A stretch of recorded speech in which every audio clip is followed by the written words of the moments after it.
I think, yeah, that's what we're talking about. All right. Hello, everybody. Hi. We're going to get started here. So good evening and welcome to October's edition of Historic Presentation Night here at Michigan Flight Museum. Most of you probably know me. I am Becca Folsom. I'm the membership manager, and I also coordinate these programs here at the museum, and we're happy to have you here. We have a few exciting events coming up, so we'd love to see you. I just want to bring those up really quickly before we get started tonight.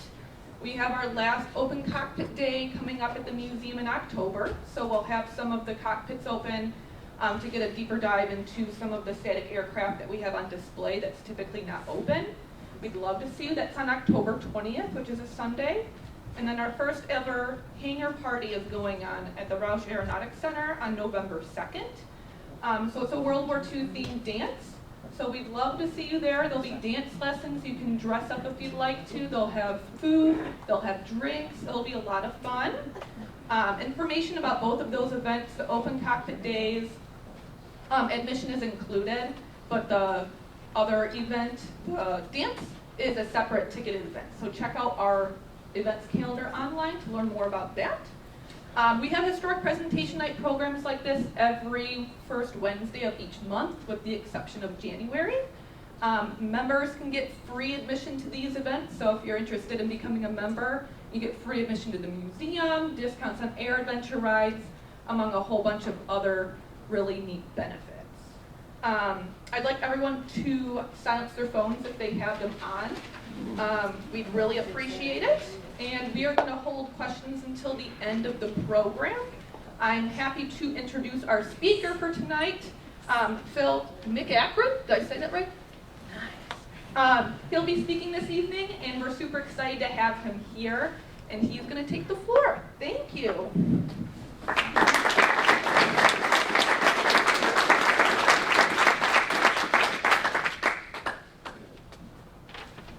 Hello. Hello. Not used to this at all. All right. Just a second. Let me get set up here. All right. So, I noticed a guy with a missile badge. Anybody here with missile experience? Uh-oh, that's a bad sign. All right, anybody? Operations, maintenance, security? Crew member. What? Crew member. Where? Why not? Oh, okay. Minuteman 3, right? Minuteman 1? Okay. You don't look that old to be Minuteman. And who else? Got out 10 years before you went in. And were you? I was in Minot from 86 to 89. Okay. I was on the FMT periodic maintenance team, facility Okay. maintenance team. Soft hand back here. Nike Heritage Battery in Utica, Michigan. Nike, and I didn't catch where. Utica, Michigan. Okay. Good. It's good to have other missile crew members and missile leaders on this talk. So anyway, all right.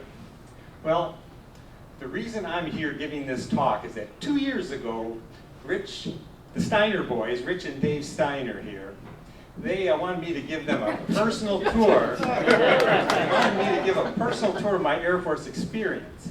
So, but when my dad heard about that, that's him over there. You can turn off this other light. Okay. When my dad heard about it, he said, "Hey, what about me?" So I gave the tour twice in 2 weeks. The Steiner boys proceeded to twist my arm until I agreed to give this talk. So if you're bored, silly, throw the tomatoes at them. They've already identified themselves. And the military loves acronyms, so pay attention. There may be a quiz at the end. There are pictures of me and videos of me in this. Maybe you can pick me out. So on with the show. Wait, it didn't play. Hit the other button.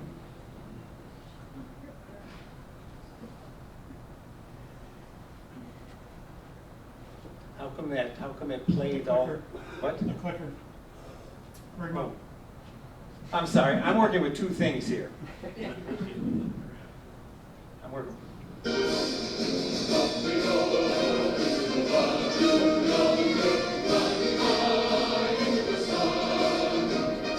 Stop the music. That song does not fit. I was born at a very early age across the river from New York City. I spent my elementary and middle school years in Michigan and high school through college in Minnesota. When I graduated from college, I felt that if I didn't serve in the military, I would miss out on something very important. And I wanted to do something I could be proud of. So, when I signed up, I was told my options were navigator or missile launch officer. I chose missiles. I went to OTS at Lackland Air Force Base in San Antonio, Texas, and was commissioned a second lieutenant in November of 1980. And then it was on to missile crew training at Vandenberg Air Force Base in California. I arrived at Ellsworth Air Force Base in South Dakota in the spring of 1981, member of the 66th Strategic Missile Squadron in the 44th Strategic Missile Wing of the Strategic Air Command. At OTS, we were taught the way to give a briefing is to tell them what you're going to tell them what you told them. So following that formula, I'm going to set the stage with a very brief description of the superpower competition that resulted in me being underground in the Air Force. And I'll give you a quick and dirty overview of the 3 ICBM weapon systems on alert at the time, and probably give you more information than you want on how I didn't advance the slide, and how the Minuteman II was deployed, maintained, and guarded. And with that background, I'll try to give you a feeling for the day-to-day life of the missile combat crew, and of course, the biggie, what it took to launch a nuclear missile. And I will conclude with what the 44th looks like today. So, shortly after the end of World War II, Europe was divided into 2 spheres of influence. The East was under Soviet control, and the West was under the leadership of the United States. And because each side feared military aggression by the other, a Cold War soon developed. For a time, the US enjoyed a nuclear monopoly. But by 1949, the Soviet Union gained the bomb and began playing catch-up. The arms race had begun. Then, in 1957, the Soviets launched Sputnik into orbit and shocked the world. Why did a little beeping sphere the size of a basketball cause such a stir? Well, wounded American pride and political rhetoric aside, the fact was there was some defense against bombers. There was no defense against missiles. If you could launch a satellite into orbit, you could launch a nuclear bomb at a target 5,000 miles away. And this was the state of our missile program. It was at this time that the term, "it isn't rocket science," was coined. There was suddenly a missile gap, and it was not in our favor.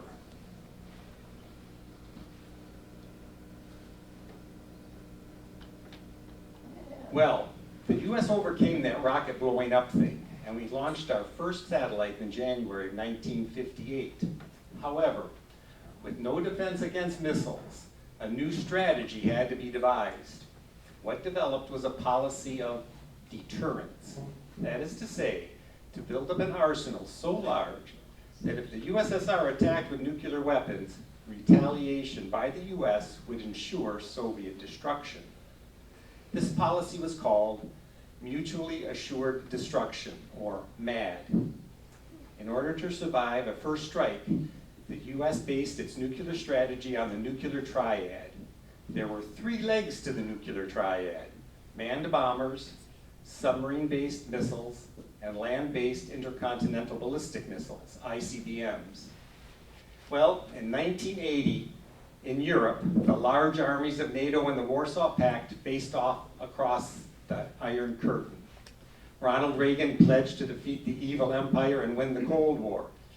Tension was high, extremely high. The doomsday clock was set to 3 minutes before midnight. And this is where I come in. I was trained to deter a Soviet attack. Well, not alone. But first, a little background. There were 3 intercontinental ballistic missile delivery systems that were on alert in the early 1980s. The Titan II was the largest at over 100 feet tall. It had the largest warhead at 9 megatons. It had the longest range at over 9,000 miles.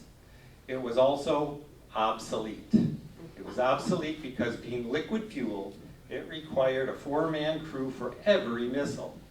It needed constant attention and maintenance to keep it on alert. It was still on alert because of its large range and payload. The Minuteman II and III were smaller, both just under 60 feet tall. They had less range and carried smaller payloads, but they were more accurate. The Minuteman II carried a 1.2 megaton warhead and had a range of 7,500 miles. The Minuteman III carried 3 smaller warheads and had a range of around 8,700 miles. But the Minuteman missile's biggest advantage was that they were solid fueled.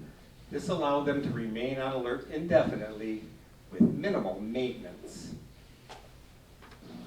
Both Titan and Minuteman launches were hot, which means that the main engines ignited while the missiles were still in the silo. The Titan was liquid fueled, so its engine exhaust was vented in 2 directions away from the missile so that it wouldn't, blow up in the silo.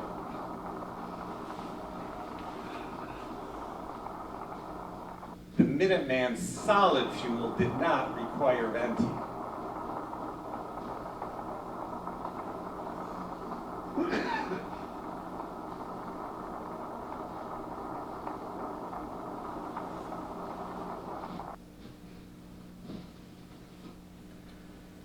The 2 pictures on the left are of Operation Baker in 1946. For scale, those little black things are ships. The yield of that test was 23 kilotons, the equivalent of 23,000 tons of TNT. The warhead yield of the Minuteman II was 1.2 million tons of TNT. This is weird for me to be talking about because when I was on alert, I was told to say, if ever asked, I can neither confirm nor deny the presence of nuclear weapons. It was estimated that the Soviet warhead yields of that era were between 8 and 20 million tons, with a less accurate missile. The picture on the right shows the conical reentry vehicle containing the nuclear warhead. The Minuteman II carried only 1 reentry vehicle. If you take a Minuteman II warhead, center it on the Willow Run Airport runway, and detonate it 200 feet above the ground, the resulting fireball would extend to either end of the runway, shown by the red circle. Everything within that red circle would be vaporized. The resulting crater would be about 450 yards across.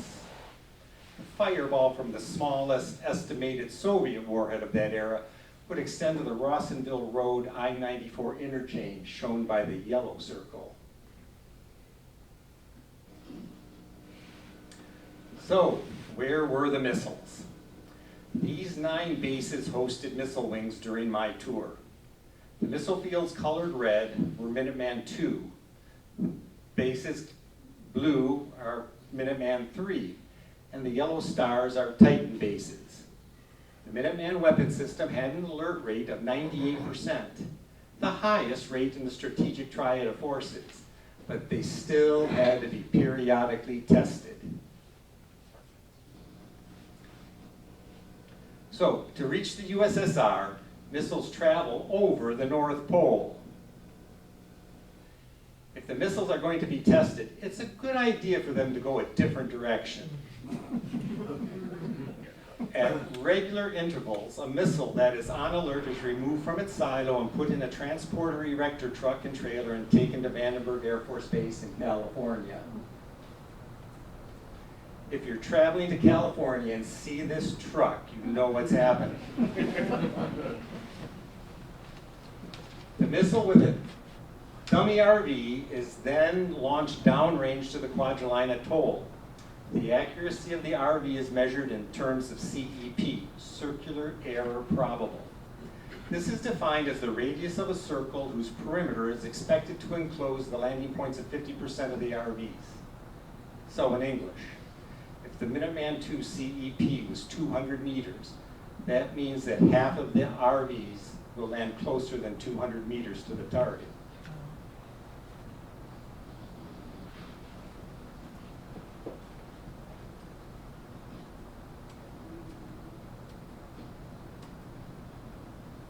Only the first 5% of the flight is under power. The RV reaches an apogee of 600 miles and begins its unpowered descent. The trip takes about 30 minutes, with the RV arriving at over 14,000 miles per hour. The RVs are inert. That splash was solely kinetic energy. Well, I was stationed at Ellsworth Air Force Base. Ellsworth was located just east of Rapid City, South Dakota. It hosted 2 wings of the Strategic Air Command, or SAC. SAC's motto was, "Peace is our profession." It was home to the 44th Strategic Missile Wing and the 28th Bomber Wing with B-52s. Ellsworth Air Force Base also hosted the 28th Air Refueling Squadron. It was also home for the 4th Airborne Command and Control Squadron, which flew an EC-135 in a circuit between Ellsworth and F.E. Warren Air Force Base in Wyoming, 24 hours a day, 365 days a year, in case something happened to SAC headquarters. The 44th Strategic Missile Wing's motto was, "Aggressor beware," emphasizing the deterrent role of its mission. The wing was housed in the Pride hangar. The hangar was built as a B-36 bomber hangar. I thought I would include a picture of an airplane just to keep your interest. The 44th had 3 divisions. Maintenance fixed the missiles, security protected the missiles, and operations launched the missiles. The Air Force started building the missile field in September of 1961. All the missile silos and launch control centers were hardened to survive a near-miss nuclear detonation, or NUDET. Hardened means that they were made of steel and boron reinforced concrete and were buried. The launch facility, or LF, contained the missile, and it was unmanned. The Launch Control Center, or LCC, housed the missile crew. The picture on the right shows why we referred to the Launch Control Center as the capsule.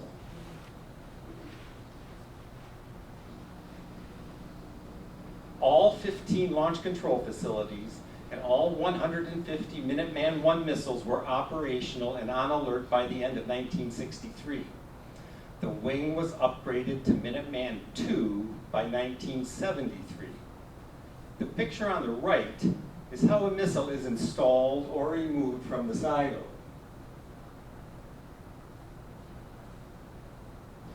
This is what you would see driving by a launch control facility.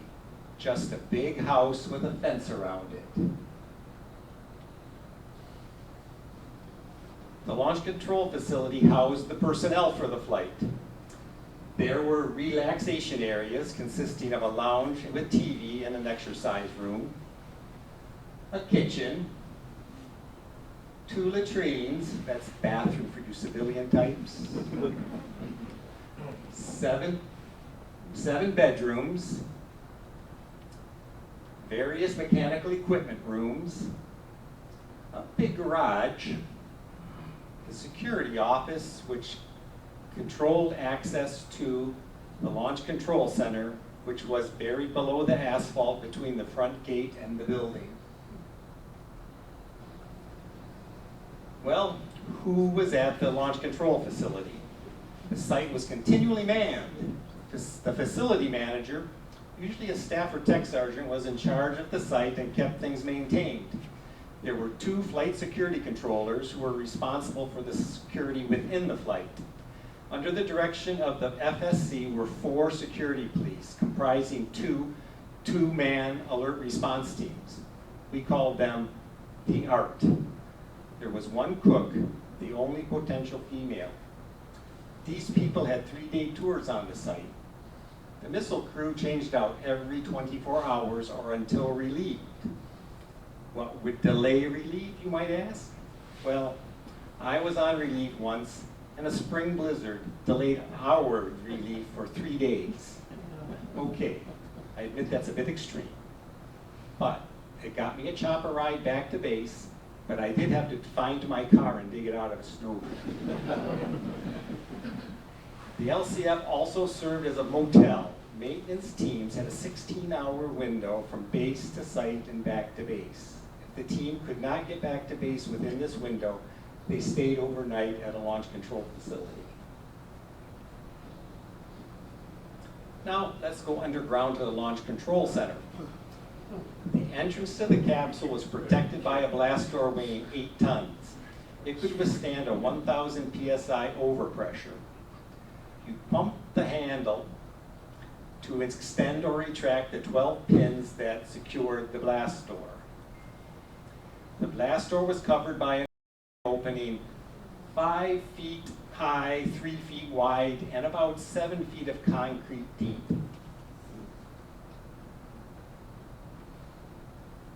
Door art was common. This domino pizza inspired worldwide delivery in 30 minutes or less, or your next one is free, was after my time.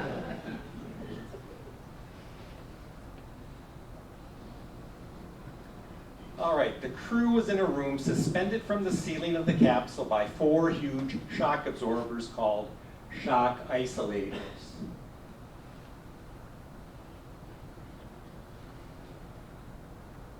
This allowed the suspended room to independently move and increase survivability after a new deck. The big yellow tube is an air duct, bringing cooling air from topside. Within its system, there were valves which would close. And by close, I mean slam shut. And by slam, if an overpressure was experienced. And by overpressure, I mean explosion. And by explosion, I mean, well, you get the idea. We are now inside the acoustical enclosure. I'm going to give you a simultaneous look from 2 perspectives, normal and bird's eye.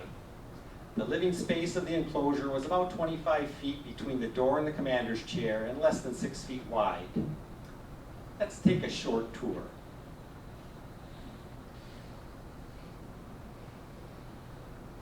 First, we'll go behind the curtain, literally.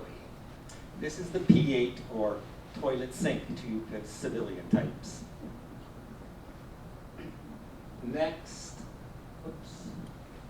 Next is the emergency air conditioner, which supplied cooling air if air from topside was cut off because crew comfort was paramount.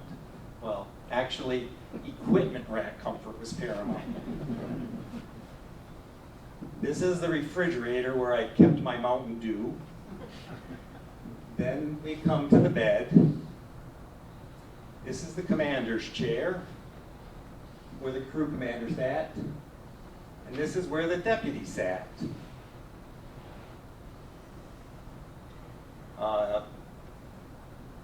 Both chairs were from B-52s. Whoops, the deputy's chair, both chairs were on rails, and the deputy's chair had a longer rail to allow him to access equipment while strapped in his harness. The commander and deputy consoles were separated in order to prevent a single person from launching a missile. From here, the missile combat crew stood ready, sat ready to launch their 10 missiles.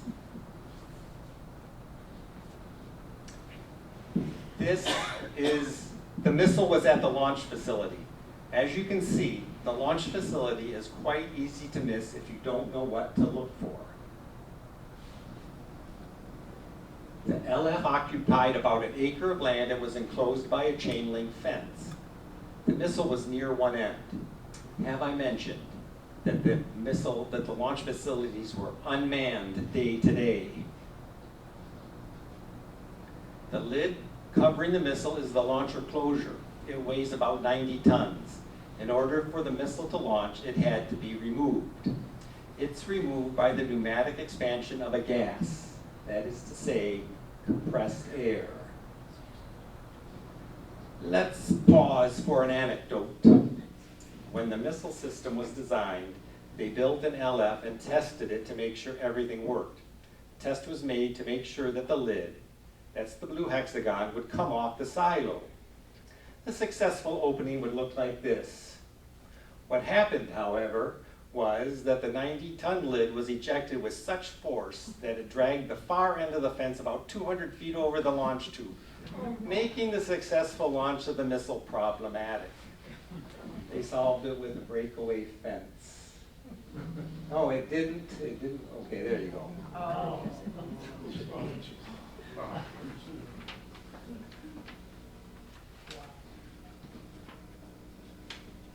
The LF contains two structures. First, the launcher. The missile is in the launcher.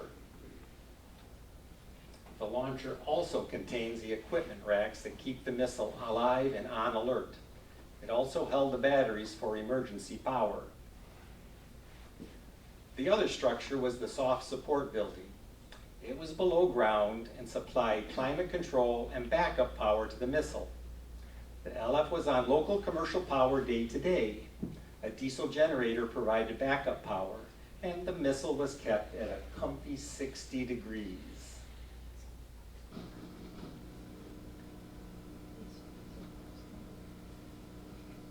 Here we see the Minuteman II in its lair. The launch tube is 80 feet 6 inches deep.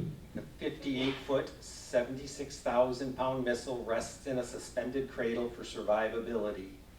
The launcher is a no-loan zone. One person could not be alone in the launcher.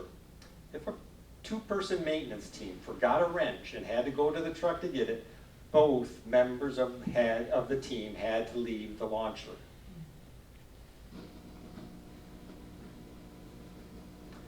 How do you get into one of these things? I mean, after all, it's designed to withstand a pretty big explosion. Well, since it's a no-loan zone, it requires two maintenance personnel. But once the launcher is open, it requires a security escort team to protect the missile. How many thought I was going to say protect the maintenance team?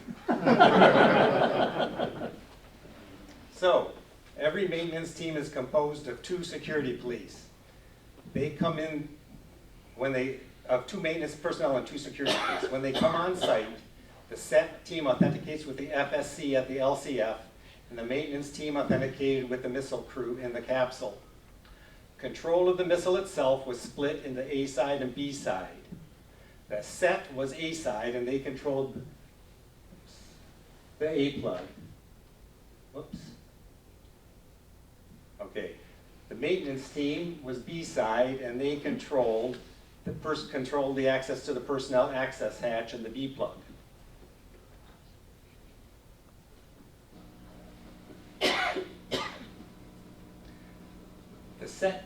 The set team chief had the combination to the A plug, and after working the combination, he would remove the plug and reach down into the A pit to remove a bolt that allowed the maintenance team to open the personnel access hatch.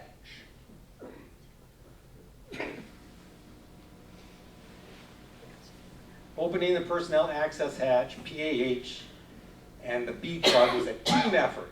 The lowest ranking member of the maintenance team hand cranked the 5-ton hatch open and put an access ladder in place. Everyone and everything went in and out through this hole except the missile and the RV.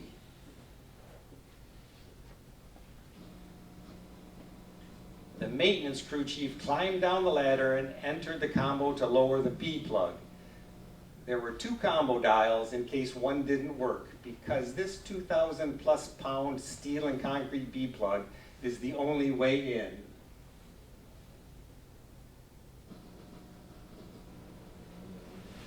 On the left, we see a cutaway drawing of the launch facility. The arrow is pointing at the B plug. From the picture on the right, you can see that the B plug was about 4 feet high and was secured by retractable pins. The B plug did not lower right away.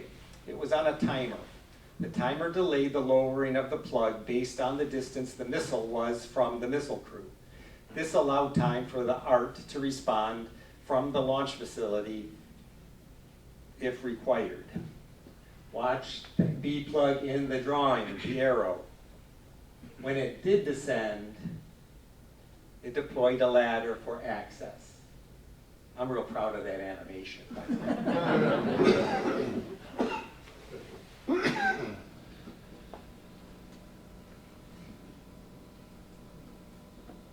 Since day to day the LF was unmanned, right. How was the missile protected? Well, there were two levels of security. The first was outer zone. This was provided by sensors that set up a field that detected motion. So, if a person, birds, tumbleweeds entered the field, they triggered an alarm. Some people said jackalopes triggered alarms for sport, but not everyone believes in jackalopes. The second level of security was the inner zone. This was a sensor attached to the A plug and PAH that was sensitive to vibration. This was the more serious of the two violations, and a triggering of both zones at the same time was the most serious of them all.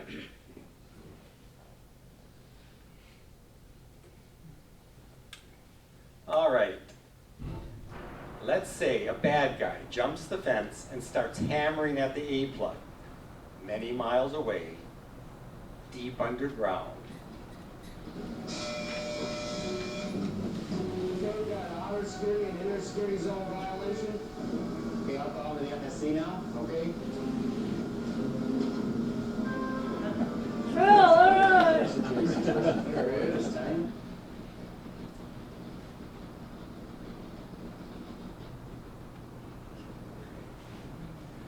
Very soon,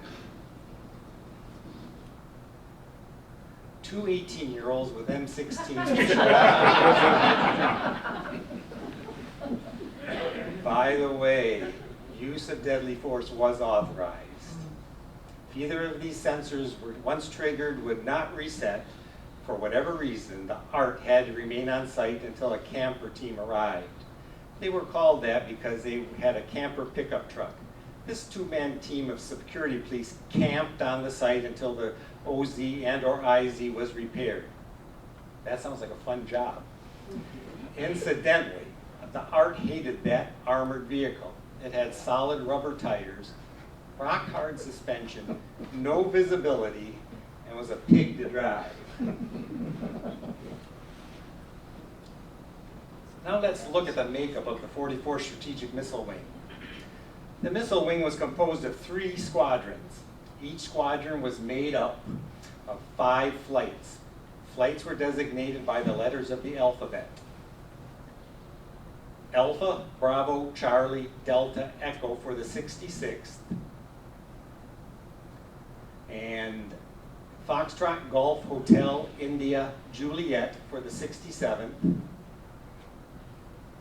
And Kilo, Lima, Mike, November, Oscar for the 68th. The squadrons were male officer heavy. Women did not join the crew ranks until after I left. Each squadron was made up of about 65 officers ranging in rank from second lieutenants to the squadron commander, who was usually a light or full colonel. There were 9 to 10 NCO facility managers, and for the paperwork, there was 1 airman clerk, the only potential female. The missile field was designated alphanumerically. Take Delta Flight, for example. Delta Launch Control Facility and capsule was Delta 1. Each flight had 10 missiles. Delta Flight's 10 missiles were Delta 2 through Delta 11. Thus, each squadron had 50 missiles for a total of 150 missiles for the wing. Each squadron was isolated from the other. The closest LCF was Bravo. The LCF farthest away was Juliet at 120 miles. Remember, the freeway speed limit was 55 miles an hour. Thank you, Jimmy Carter. By the way, this is where I lived. This is the distribution of the 150 missiles across the missile field. The missile field covered 13,500 square miles of South Dakota.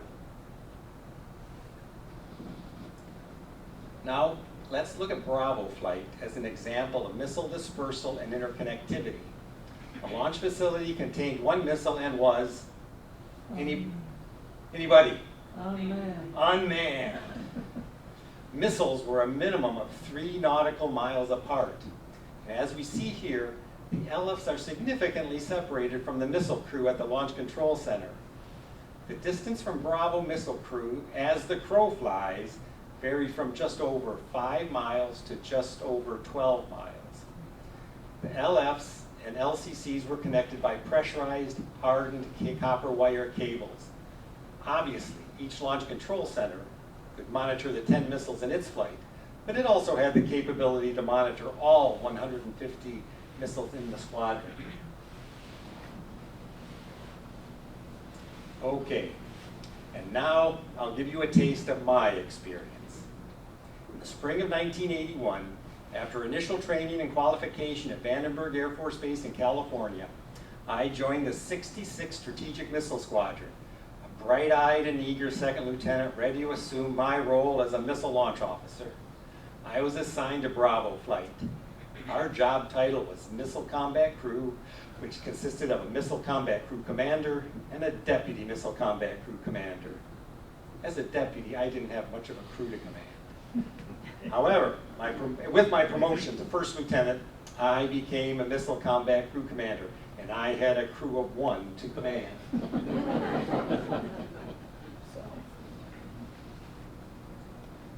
Once a month, we received classroom training on weapon systems and codes handling, upon which we were tested. We also received monthly classroom training on top secret emergency war orders, EWO, and we were given a monthly test on that too.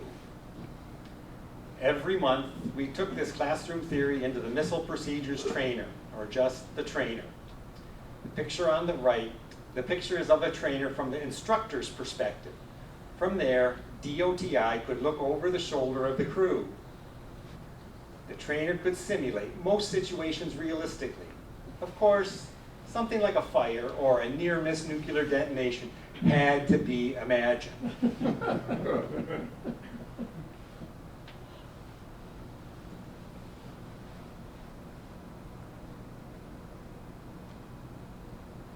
Every month, my crew partner and I took what was called a ride. The ride was conducted in 2 parts. The first part, followed by the second part. The Air Force liked to do it in that order. During the first part, the instructors dreamed up problems for us to solve to keep the missiles on alert and launch ready. Critical for success was my constant companion, my tech order. We called it the TO. It was a notebook which contained checklists for me to follow in every situation, in the trainer or in the field. No procedure was done without it. I even had a checklist to follow for fighting fighters. You may recognize the handsome young lieutenant exhibiting superb checklist discipline under the watchful eye of DOTI. The second part of the ride was top secret, but I'll give you a hint. This will be an audio clue, Alex.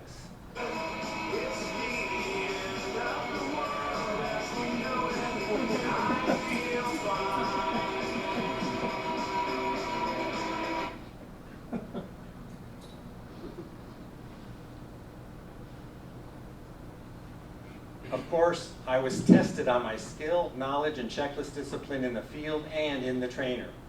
These evaluations were both no notice and scheduled. DOV were the evaluators. DOV had a saying: there are 2 types of crews: those who have busted an evaluation, and those who are gonna bust an evaluation. Inevitably, we would show up at the LCF for our alert. The FSC would say, "You've got visitors downstairs," and smile. And DOV would be waiting for us in the capsule for a no-notice evaluation, which meant an eval ride in the trainer soon after. during a normal month, I could expect to pull 7 24-hour alerts and 1 standby alert. But 8 alerts in 1 month was not uncommon. On the morning of our alert, the deputy was responsible for inspecting and signing out the vehicle, usually a Chevy Suburban. I arrived at the squadron office around 7 a.m. to hang out and get up to date on squadron affairs, gossip, and get anything needed for the upcoming alert. At 7:30, all 15 crews going out on alert met in the briefing room to be briefed on weather conditions, current and future exercises, and other pertinent information. We were also periodically instructed about any screw-up by our wing or any other missile wing. Crews paired up for the ride to the sites. Bravo crew rode with Alpha crew, Delta crew rode with Echo crew, but Charlie always got its own vehicle. On this hypothetical alert, my deputy and I are headed to Delta 1. Here we see a handsome young lieutenant with his TO bag crammed full of stuff for the alert.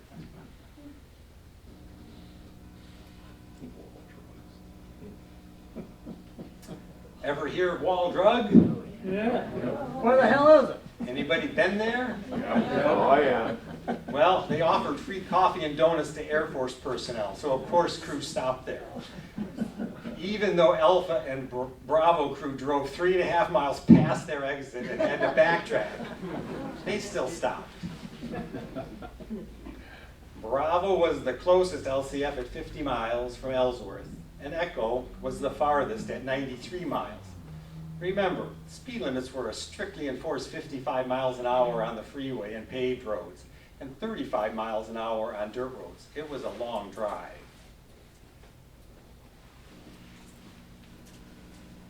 Echo crew dropped us off and outside of Delta 1's gate and took off down the road. There we were, standing there with our gear in all sorts of weather. I got on the gate phone to identify ourselves, and the FSC sent someone out to check our ID and let us in. By the way, this picture of the crew being dropped off by Echo and some of the following pictures of the inside and outside of the capsule were taken by Mark Wilderman, who was a contemporary in my squadron. So you are seeing it as I saw it.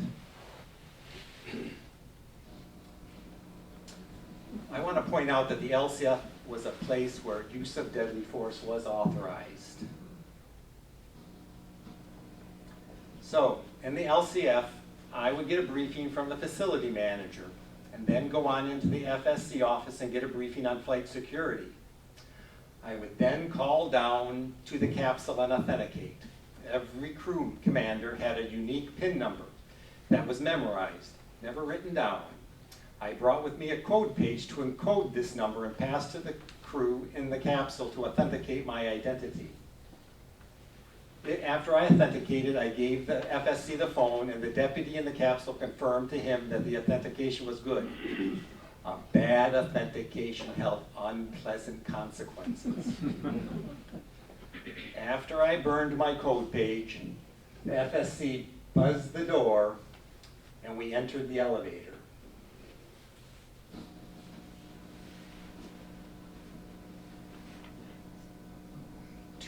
Two elevator buttons, 30 feet down, 30 feet up. Even a second lieutenant could do it. The depth of the capsules varied. It depended on such things as soil density and the depth of the water table. Past the yellow line was a no-loan zone. An on-alert crew member was not to cross that line. The 16,000-pound blaster opened very slowly. It was a study in Newton's first law of motion. The door was hard to get going, hard to stop. It was very embarrassing for the deputy to bang the door against the stopper. If you banged it too hard, the rebound would run you over. As the door opened, we would hear the shout, "Stand clear," and I responded with, "Clear."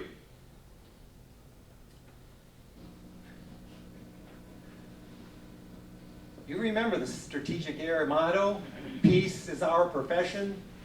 Well, missile crews, we had our own version. Ours was, "Peace is our profession. War is just a hobby.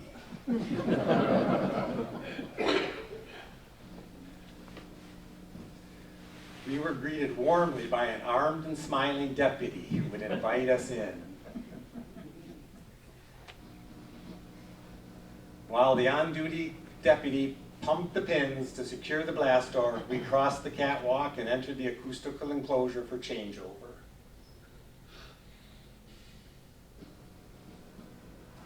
First, I got a status briefing on the flight at the Missile Status Indicator Panel, or MSIP. Each column shows the status of one missile. Green means the missile is launch capable. A hypothetical briefing given at the MSIP by the on-duty crew commander would be something like this. DEFCON and posture are normal. All missiles are clean and green except for Delta 2, which has a SID-8. ART's on site. Delta 4 has a fault, and a maintenance team is expected. A Chinese airliner overflight is expected at 1830 Zulu. Make sure all maintenance sites teams are aware. And just so you won't be bored, Alpha is going down for maintenance, and you will be picking up their time slot. Otherwise, the status of the capsule is normal. Then we would check seals. Seals are those shiny things. They were placed on critical components and allowed one crew member to sleep. I would take a reader, a device, like the one doctors check your ears with, only small and cheap plastic, and read the seal serial numbers with which my partner would check against a list. At the same time, I checked each seal for damage or tampering. Then my deputy would also check the seals for damage or tampering. Seals were made of glass beads that were extremely fragile. A damaged seal meant no one slept until it was replaced, so we were very careful around seals. After checking the seals, the on-duty crew removed their locks from the red box. As new crew commander, I opened the box and removed the keys and EWO message authentication codes.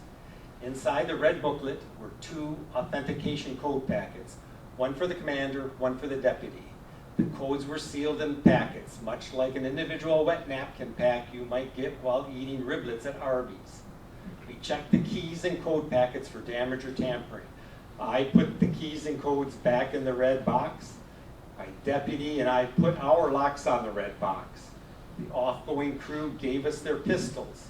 We put on the pistols. I signed the log accepting responsibility for 10 mated nuclear RVs and 2 pistols. I was now in charge of the flight, and here's, I am now in charge of the flight, and here's a picture to prove it. The off-going crew took their alert paperwork along with any documents slated for destruction topside and waited for Echo to pick them up. Any documents to be destroyed were burned on site in a burn barrel. The crew usually got back to base around 1 to 1:30. Weapons were always worn when the blast door was open because you never knew when bad guys might be lurking outside. Okay, that wasn't likely. But we had to wear pistols if the blast door was open or while we had company, no matter who the company was. There was a small TV. There were 3 channels, ABC, NBC, PBS. The clock was a 24-hour, 8-day clock set to Zulu, Greenwich Mean Time. Everything in the capsule was done in Zulu time.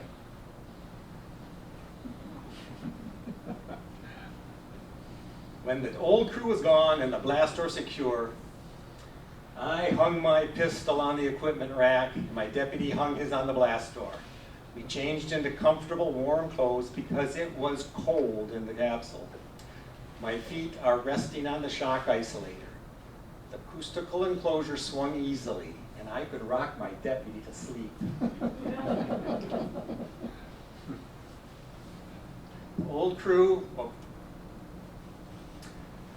the next thing done was, after changeover was to get out our tech order and do our equipment inspections. The commander's inspections were on the console on the left. The deputy was responsible for the racks on either side of his console. Every day about 3 in the afternoon local, we received weather. The picture on the right shows the deputy getting the first sheet of it. Weather was the predicted weather conditions over the various missile targets. It was the deputy's job to send this information to the missiles. Lieutenant K can't be doing inspections because his TO isn't open.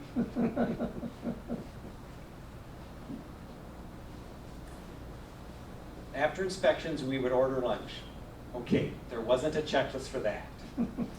The cook would make sandwiches and salads to order, but the main food option was a varied menu of foil packs. I would usually have the cook make me sandwiches for lunch, and my usual supper order was a chili or a beef stroganoff foil pack, accompanied by a rice foil pack, with a peach cobbler foil pack for dessert. Sometime in the afternoon, the commander would take a nap. As my first commander told me, and I told my deputy, as I began my nap, my supper order is on the MSIP, wake me when it gets here. Traditionally, the deputy slept in the evening until 3 a.m., and the commanders would sleep from 3 a.m. until the relief arrived. Now let's look at the MSIP. The two yellow lights on the left tell us that Delta now has responsibility for Alpha's missiles. I am now responsible for 20 missiles. We can view Alpha's missiles on the MSIP by turning a switch. We get status updates for Alpha's missiles through the DSAT printer. But if we need to communicate with a maintenance team on one of Alpha's LFs, it has to be relayed through the Alpha crew. And you can tell from the MSIP that the OZ has not reset on Delta 2. A camper team is on site. There is now a maintenance team on Delta 4. A new fault has occurred on Delta 10, indicated by an alarm on and light on the MSIP and a printout of the fault on the DSAT printer. All the missiles are launch capable.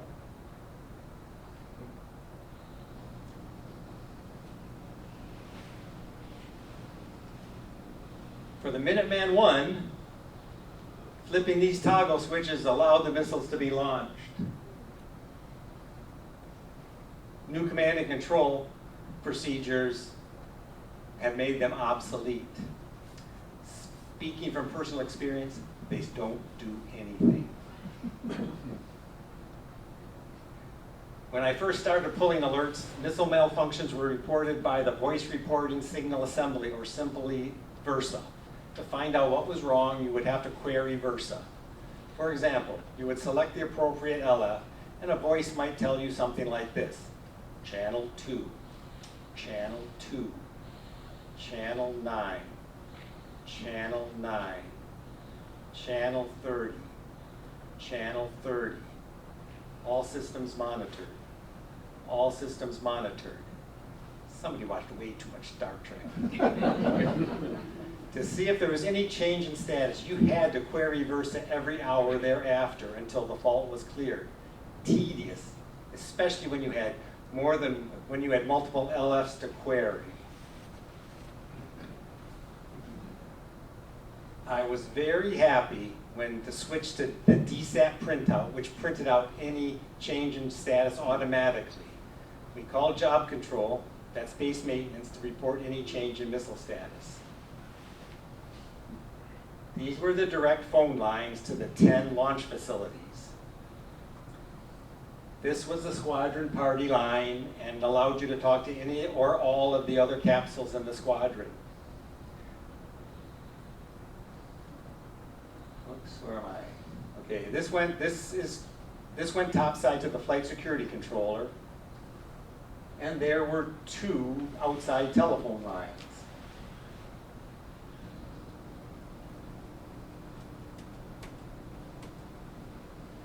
Communication systems were checked regularly. The most common, by far, was the test of the primary alerting system. I'm sitting there, fat, dumb, and happy, watching the Love Boat when...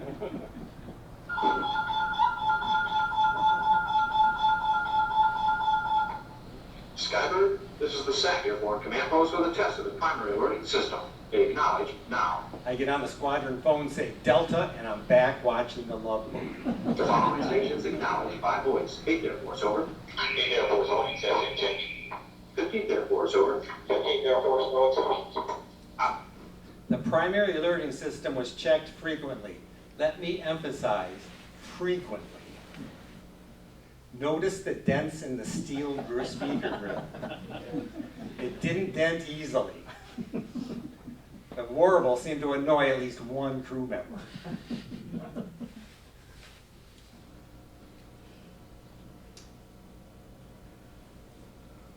There were also emergency action messages, or EAMs.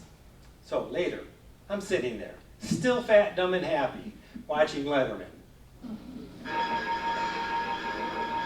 Skybird, Skybird, Sky King, request you echo the following. November, Echo, Romeo, Victor, Tango, stand by. November, Echo, Romeo. Both members individually decoded every message. If one crew member was sleeping, he'd stick his head out of the curtain surrounding the bed, get handed his copy of the code book, decode it, and go back to sleep. The message would be acknowledged. I never received a message I had to act on. Each emergency action message came over 4 separate systems. The first was usually the primary alerting system, PAS, which just played. It was the only voice transmission. All the others were print.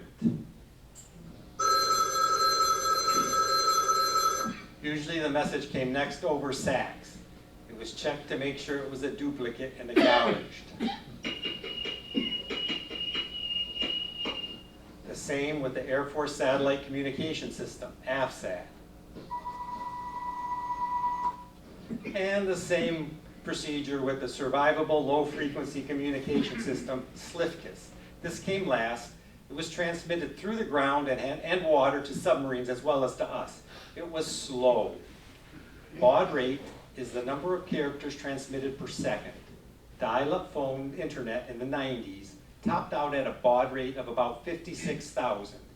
SLFCS sent messages at a baud rate of 10 and 5. Not 10,000, 10.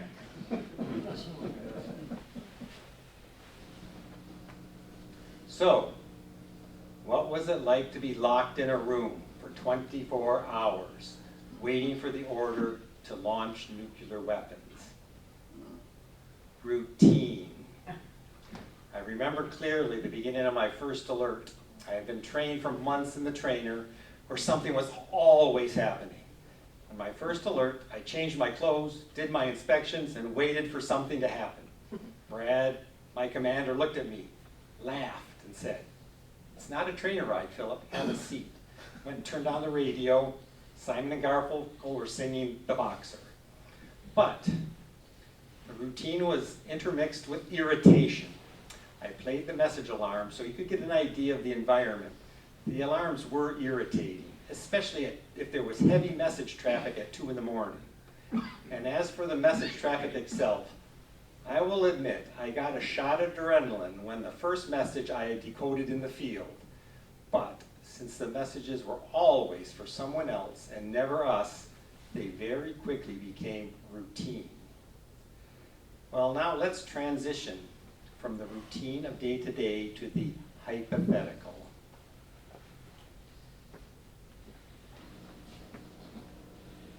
What does it take to launch a missile? No buttons to push. It takes 2 launch votes. One launch vote is a simultaneous key turn by the commander and the deputy in the same capsule. Why are only 2 launch votes needed? You might be asking yourself, maybe. Didn't all 5 capsules in the squadron get the message and act on it? There should be 5 launch votes. However, something might happen to prevent missiles from receiving 5 launch votes. This will be a video clue, Alex. Therefore, a minimum of 2 votes is the required number, which allows security against inadvertent launch during peacetime. When 2 launch votes are received by the missiles, this happens to one or all of the missiles and they cannot be stopped.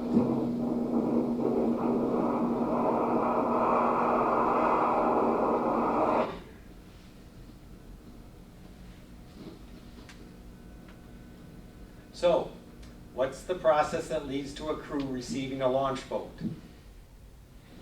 Creating a launch boat. Uniform, Tango, standby. Zulu, Kilo, X-ray, uniform, Tango, standby. Message follows. Zulu, Kilo, X-ray, uniform, Tango. Whiskey, 3-7, Alpha, Tango. Victor, Lima, Oscar. My deputy and I would decode the preamble and find that the message was actionable. We would get the red EWO, we get our EWO notebooks, the red notebook and the picture on the right. The message would be copied, and there is no doubt whatever that while I was copying this message, inside I would be having a Fred Sanford, "Elizabeth, this is the big one" moment. After copying the message, we would run our checklist. We would individually confirm that it was a valid message.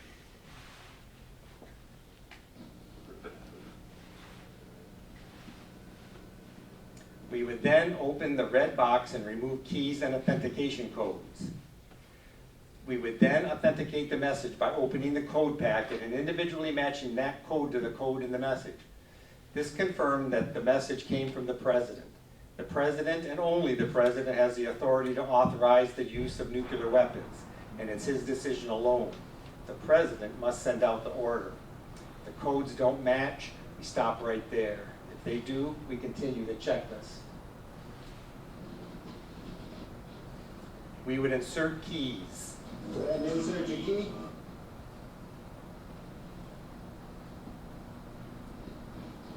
Two heads inserted. Let's go to tactical launch checklist. And then we would strap in and lock our chairs in position. We would then prepare the missile for launch. MRT CEP switch, MRT. USA launch office selected, required number 02. Okay, initiate switch, actuated clockwise. Okay, light on, light off. Okay, let's go ahead and enable the missile, step 11. Okay, I'm there. Enabling the missile unlocked the missiles and enabled them to launch. A code was required. The code came in the message. I read the code, my deputy inserted it. Program select switch to enable.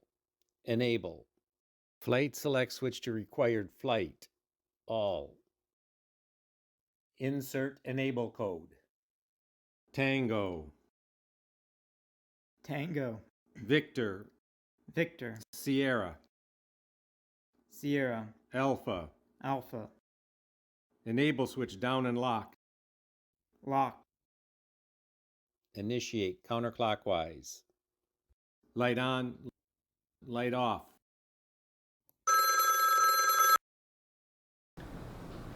That bell told us the missiles were enabled. We would then key turn at the time given in the message. About 10 seconds before key turn, Okay, let's go ahead and go to launch. We're coming up on initial commit time. Hands on keys, key turn on my mark. 3, 2, 1, mark. Light on, light off.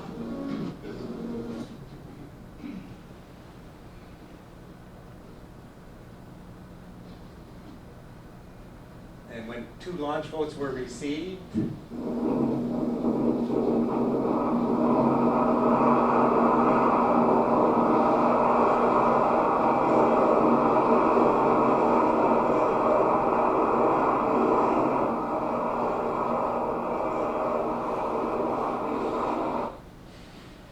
of course, the missiles leaving the LF was not my reality.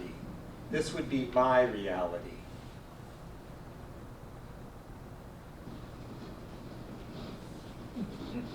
My reality was the MSIP and the cacophony of alarms and buzzers yelling, "The missiles are launching!"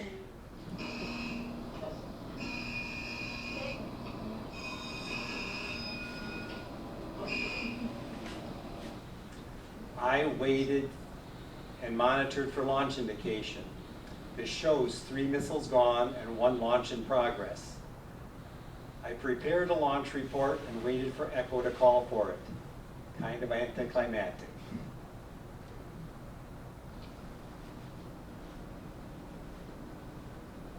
Well, the Cold War ended in 1991 with the collapse of the Soviet Union. And on July 31st, 1991, President Bush and Soviet President Gorbachev signed the START Treaty, which limited the number of ICBMs and nuclear warheads either country could possess. The U.S. decided to deactivate the Minuteman II weapon system to meet the required reduction. On September 28, 1991, President Bush relieved the 44th Strategic Missile Wing of its emergency war order mission, and the 44th mission switched to the deactivation of the Minuteman II weapon system. The 44th Strategic Missile Wing became inactive on July 5, 1994. The treaty required the removal of the top 26 feet of the launcher, which was the equipment room.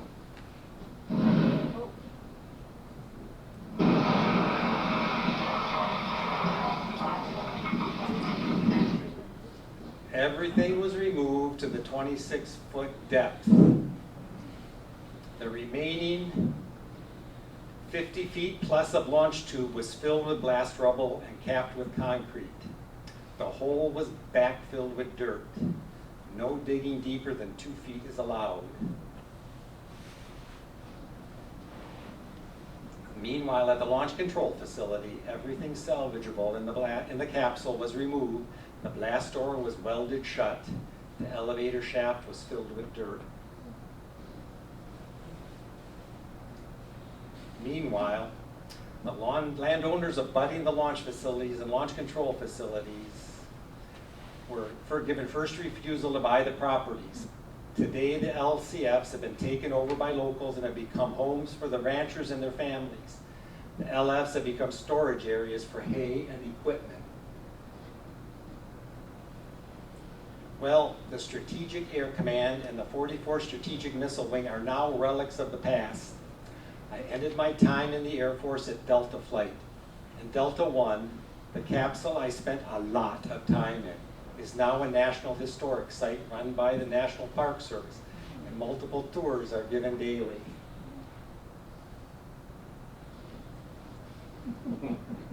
But it's a museum, and a museum is look but don't touch. So when I took the tours, they wouldn't even let me sit in my chair.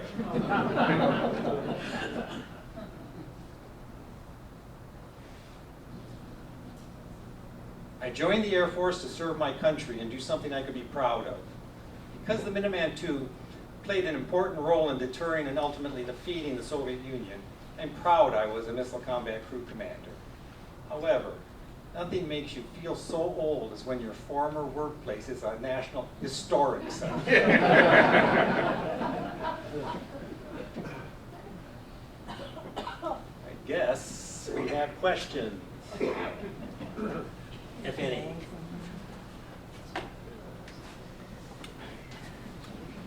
So, how exactly did you get all those cool pictures and videos that you used in the presentation? Like, were you lounging in your work site? Well, the videos. Yeah. When I was a green, wet behind the ears deputy launch control, deputy missile combat crew commander, just literally months from training, the PM Magazine crew came from WCCO in Minneapolis, and they said, we want a missile crew made up of Minnesota people in order to do a feature on them. We're manning the missiles. We man the missiles. And so there were 2 in our wing. In the 3 squadrons, there were 2 people from Minnesota, me and another guy. And they said, the Air Force said, how about these elite instructor crew? And CCO said, no, we want the guys from Minnesota. So I was a green deputy when they came in, and this aired as a PM magazine. And the other pictures of the capsule was crew members snuck cameras down in. The still photos were crew members snuck cameras down into the capsule and took pictures, like I did once and Mark Wilderman did. Does that answer your question? So the plume from the RV, when it hits the water, you showed the big splash. How high is that splash? You have an idea? Or? No, I have no idea. No, Okay. that's just somebody had a pen back there. Yes. Yeah. Since you had all of these notifications that something was amiss, something wasn't working, what was the reliability factor that you would be able to launch any of them? Well, the green, as long as there was a green light on the top, the missile was capable of launching. These other things were various things, minor things, like if a thunderstorm went through, we could tell where the thunderstorm was because it would go off commercial power. We'd get notifications that it went off, we'd get a fault. It would go off commercial power, go on diesel power, and then it would switch back. Or there were always minor things that needed to be fixed that would break, but would still let the missile launch. So we always wanted that green light at the top. We did everything we could to keep that green light on at the top, and that would be launch capable missile. Does that answer your question? Or did you have something else in mind? It sounds as though the equipment wasn't that reliable. Well, and I know it was 1980.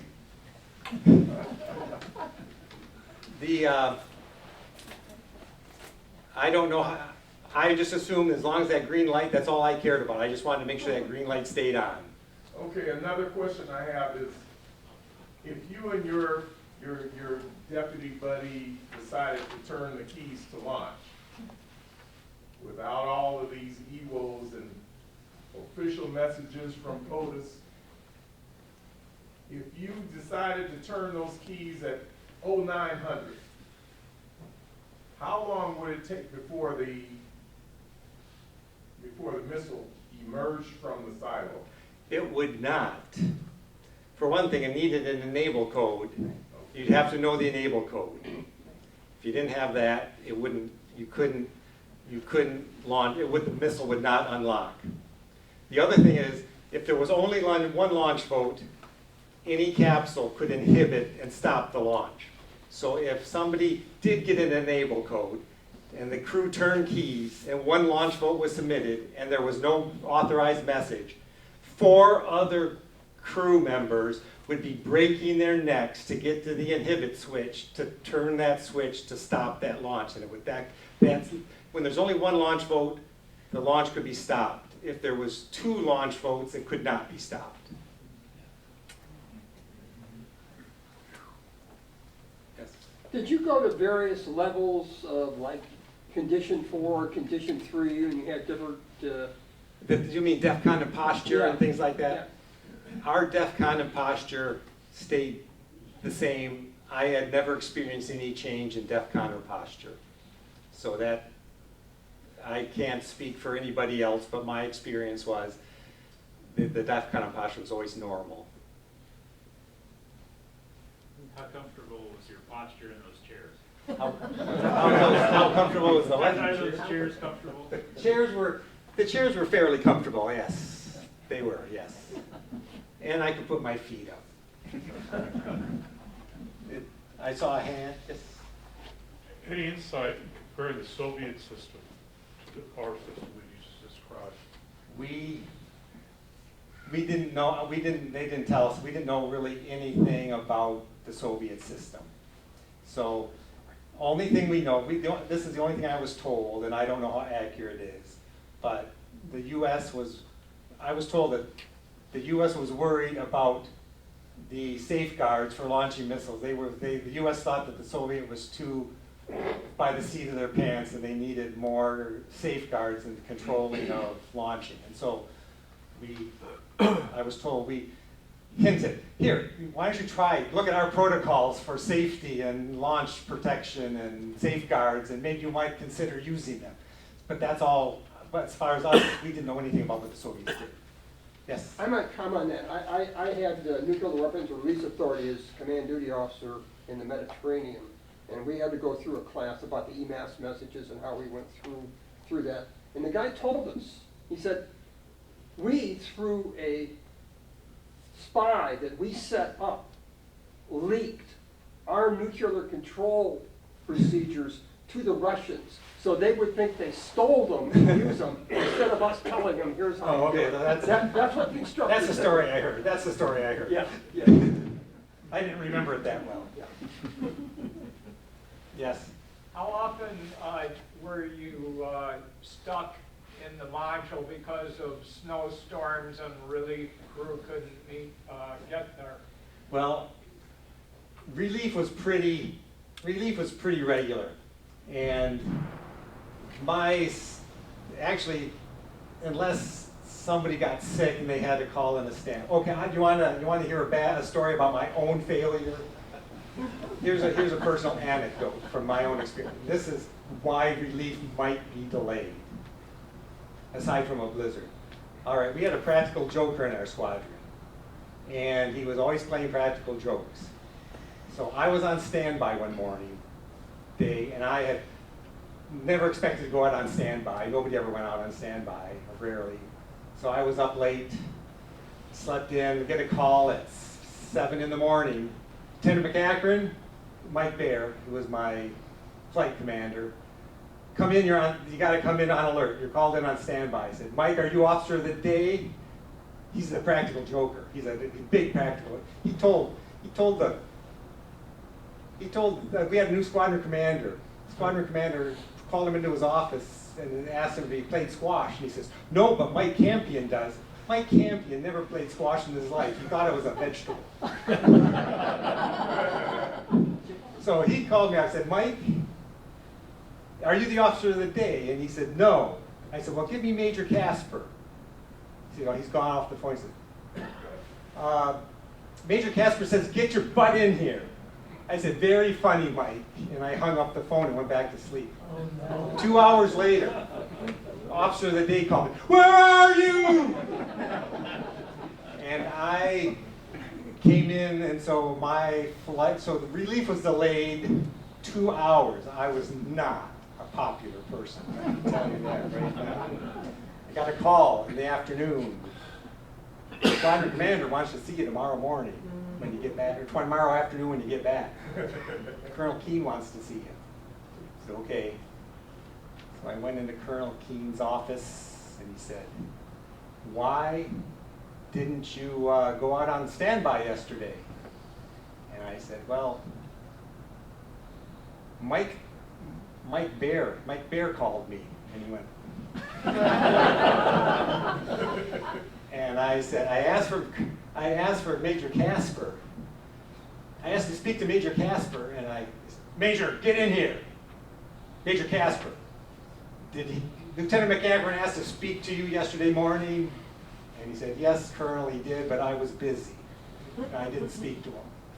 So he said, Lieutenant, get out of here. So I skated, but that is why relief might get delayed.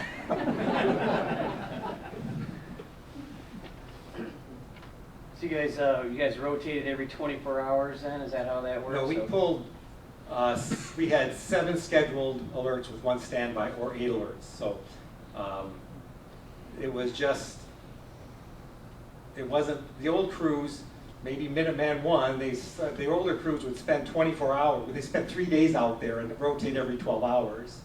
You didn't do that, you would just, what was yours? 24. 24-hour alerts? Well, earlier in I heard that other people would be 3-day tours just like the other, and they would just rotate every 12 hours. But they went to 24-hour alerts, and we would have 24-hour alert, and then, which would be about a day and a half, coming back.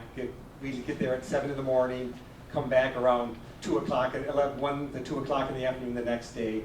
Then we'd have 12 hours of off time where they couldn't touch us. And then we would have whatever time, and then our next alert might be 3 days later, or a week later, depending. I don't know if that answered your question or not. Did you only drive out on alert, or did you also helicopter? We always drove out, but we would chopper out when the chopper pilots needed airtime. So, so that we would get over, we'd show up for alert, and they'd say, we're going over to the barn, the helicopter barn, because you're choppering out the aircraft. The chopper pilots need hours, so. Didn't get your free coffee then. No, we didn't. I'm curious, at some level, the ramifications of a launch are far more important than other things you might do in the military. Two questions, and just at a very high level. Was there a kind of training specifically to make that decision in your mind to accept the ramifications? Was there, without contact, was there that? And then, did anyone ever, after they had gone through that, come to the conclusion or make a decision on their own at some point, I can't do this? The very first day of training at Vandenberg Air Force Base, very first day of training, he sat us down, very first thing, we watched movies of nuclear detonations and the effect of nuclear detonations, and they talked about it, and they talked about the ramifications of a nuclear blast and what it did, its destructive power. This was about a 3-hour, and at the end of that, they said, if you can't, you got 24 hours. Tomorrow morning, they muttered overnight, tomorrow morning, if you don't think you can do this, just tell us, and we will reassign you to a different job. And that was it? That was it. And then did anyone ever later revisit that? Not that because, let's face it, when you 3 years, 2 years, a year, it got so routine, it was routine, okay? It was routine. I know this seems incongruous, but it was going to the office, all right? It was. Like the guy that gave us the tour, he said that, his capsule mate, that he built a couple houses and got his master's degree or something while he was underground. So that was. What would protocol have been after a launch? What? What would protocol have been after a launch? Like, were you guys just to hunker down and wait for additional orders? Or was there Well, it all depends. There was a good chance we couldn't get out. We were trapped in there, right? If we had a near-miss nuclear detonation, we would have been trapped. There was an escape tunnel where they're filled with sand, a corrugated tube filled with sand, where we could theoretically take the lid off that and all the sand would drain out and we could go up to the top if the exit was blocked. But we didn't put much faith in that. And but it was just a matter of, there was nothing after. It was reconstitute as you can back wherever they tell you to reconstitute, wherever they tell you to congregate, then that's where you could congregate. But after key turn, let's face it, even the Air Force didn't expect much to be left with where we were, all right? They figured it was going to be pretty messed up. Talk about the one. Oh, there was one. The black humor of missile crews was, there was you've heard of Sturgis motorcycle rally, right? There was a launch control facility right close to Sturgis. Launch control facility, and Bear Butte is right there at Sturgis. It's an isolated hill right behind Sturgis, close to this Lima launch facility. If you're at Lima, you would always say, well, after key turn, we're going to go to the top of Bear Butte and watch the incoming.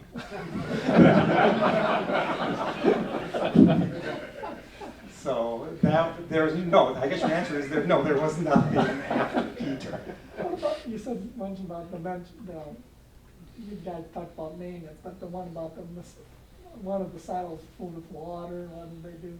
Wasn't there? I want to answer a question. Okay. Some two people I read. Yes? Did you know where your missiles were going to go? We did not know specific missiles. I didn't know as far as the missile, Delta II, I had no clue where a specific missile was going.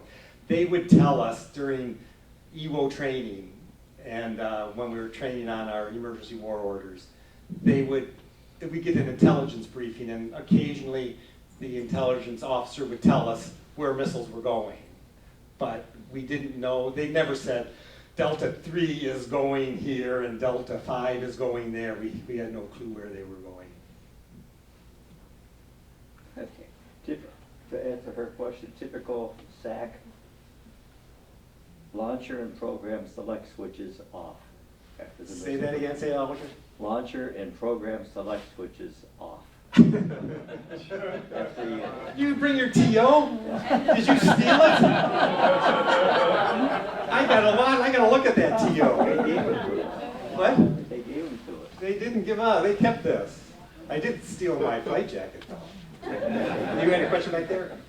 Did the Minuteman II have a possibility of changing targets? Did they have a list of targets that were chosen from by someone higher up, or was it just, you had to go? When we would prep the missile for launch, that would select the target for the missile. But we didn't have any idea what it was or anything like that. When we would send out weather, we would send out weather to multiple targets for each missile. But we, anyway. That was a question.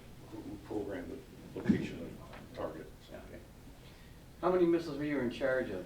Okay, so like when you were at the pictures that you had, and you were at your desk, you're going through all your protocols to get it to the point of switching the keys. How many missiles would you have shot? 1, 8, a dozen? That depends on, I was responsible for 10 missiles.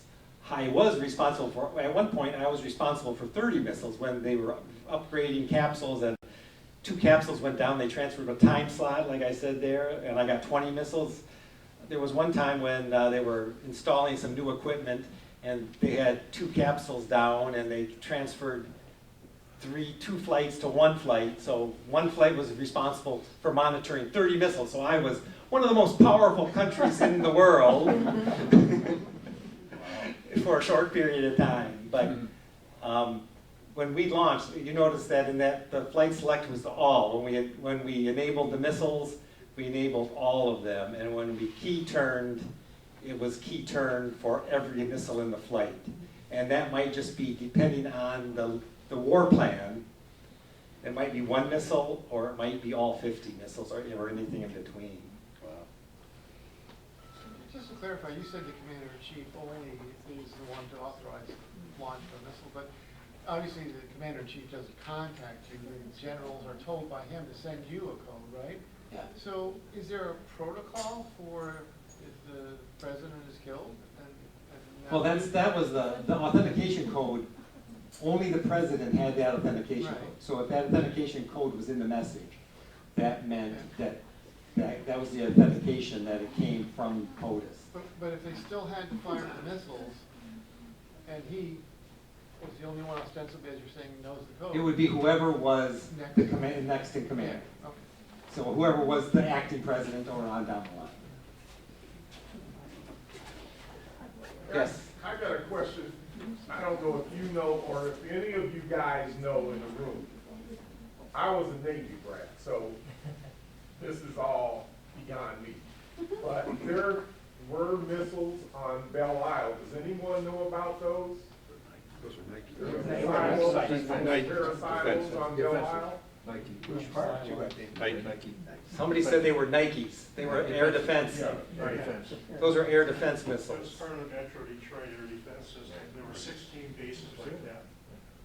And they were around Cleveland, Chicago. Yeah, The they're all Midwest over. was some of the best They're all defended territory in the And they were planet. shut down in 1974. Well, who controlled the missiles for those? Each individual base. Those were air defense. Those are not intercontinental. Huh? Oh, okay. Those were army. Question? You said that occasionally they tested the Minuteman IIs from Vandenberg. You know, how often did that have to be done? And did they take like the reentry vehicle, they take the nuclear warhead They take the out. nuclear warhead off. They put the missile. This is from all the bases, all 9 bases, all. It might be Minot, it might be Ellsworth, it might be Grand Forks, it might be anything, but they just take a missile off alert from one of those bases, and they take it out, and Vandenberg put a dummy warhead on it. They don't take the nuclear RV with it, they just take the missile to see if the missile will launch. They stick the missile in a silo in Vandenberg and with a dummy RV on it and launch it. Okay, so basically that missile is gone. It's gone. And then do they have missiles in reserve? Yeah, or they do put a new one in. They put a new one in the hole. Maybe like one more question? One. You gotta end with the uniform story. No, I'm not. You have a question? Just when you were not on duty, when you were away from were there restrictions on your travel, who you associated, where you went, security reasons? Okay, you want to, within the United States, no, we're not really. However, when I was, another call before the squadron commander, I wanted to go to Europe. I was in England. And before I went, I asked the squadron clerk, because the clerk knows everything. Asked the clerk, I want to go to England. Am I allowed to go? And if I do go, do I have to do anything? And on my leave. And she said, no, you're fine. Doesn't matter. Just take your leave. So I took my leave and went to England, came back. Squadron commander said, you went to England? And you didn't tell anybody? I said, I asked Ingrid. She said it was okay.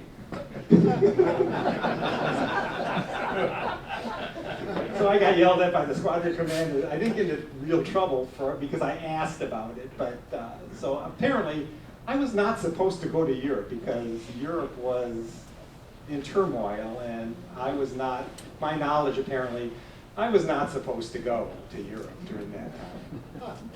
But I didn't know. Apparently England didn't either. She didn't either. All right. Any other questions? All right, well, I just wanted to say thank you so much for coming out this evening.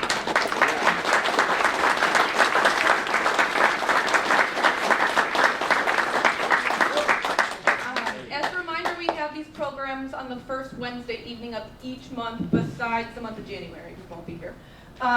The next month's program is Randy Houghton. So he will be here on November 6th, and he will be talking about the Frozen Chosen, the 1st Marine Division at the Chosen River. Those tickets will be going on sale tomorrow, but again, if you're a member, you get them for free. You can still reserve them on the website so we know that you're coming. I'd really appreciate that, so I have a list. But we'd love to see you then. And you'll get emails. If you haven't signed up for our email blast, it's a great way to get to know what we're doing here at the museum. You can do that on the website or giving us a call. And then one last thing too, we do have some donation boxes both on the side of this room and in the hallway. A little bit goes a long way here, so if you have anything that you'd like to contribute, we greatly appreciate it. We appreciate your support, and we look forward to seeing you next month. Thank you.